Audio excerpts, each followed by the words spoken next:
It all started on Monday. 3 dull knocks on the door. James looked up from his book. The apartment was silent. It was already getting dark outside. He looked at his watch. 10:15 p.m. Getting up from the couch, he headed to the door and looked through the peephole. No one. He opened the door, looked out into the empty hallway. The stairs down leading to the exit. The neighbors' doors were tightly closed. No sound. Maybe someone had the wrong door. He shrugged and went back into the apartment. But the next evening the knock was repeated. Again at 10:15 p.m. James put his phone down and slowly approached the door. 3 knocks, clear, confident. He froze. He waited a couple of seconds, then quickly pulled the handle and swung the door open. The hallway was empty. This time he went out and walked around the floor, looked over the stairwell, but found no one. A feeling of unease crept into his thoughts, but he pushed it away. Probably teenagers or one of the neighbors decided to play a joke. But on Wednesday, he decided to check. He sat down in a chair opposite the door and set the phone to record. 22. 15. 3 distinct knocks. Sharp, loud, as if someone was standing just a few centimeters away. James quickly turned on the recording and watched. The screen was everything he expected to see. But here's what made him go cold. The sound of the knock was distinct. And in the video, no one was standing at the door. The next evening, James decided to do things differently. He didn't wait for the knock. He sat down in the chair opposite the door, looking at his watch, his hand on the doorknob. 10:14 p.m.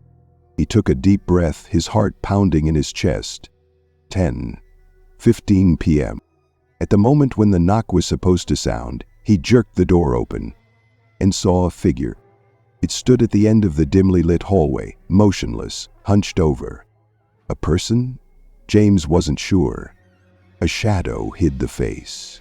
It was lost in the thick darkness, which for some reason did not dissipate, even despite the light from the entrance lamps.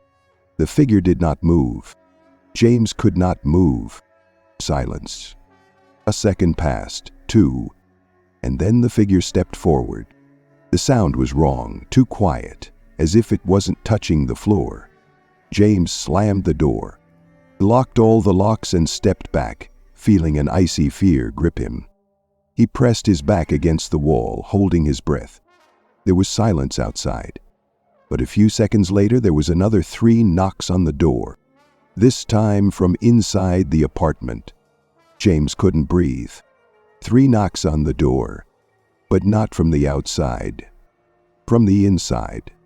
He turned slowly, but there was no one in the apartment.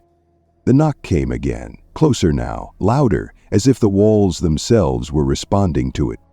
The air was tense like before a thunderstorm. The light in the hallway flickered. And then James saw the shadow. It was no longer standing in the hallway. It was here. The figure stood against the opposite wall, blurry as if woven from thick darkness. Now he could make out details. Arms that were too long, a tilted head, and no face. His chest tightened with panic. James rushed back, but his feet seemed to have grown to the floor. The shadow moved. It didn't walk.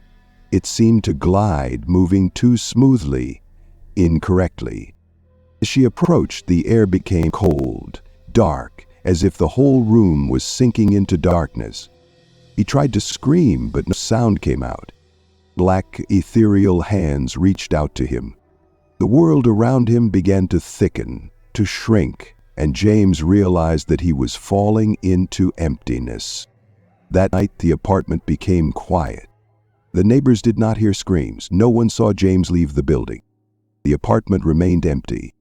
But a few days later, his best friend Mark was sitting at home when he heard 3 dull knocks on the door. He opened the peephole. There was no one in the hallway.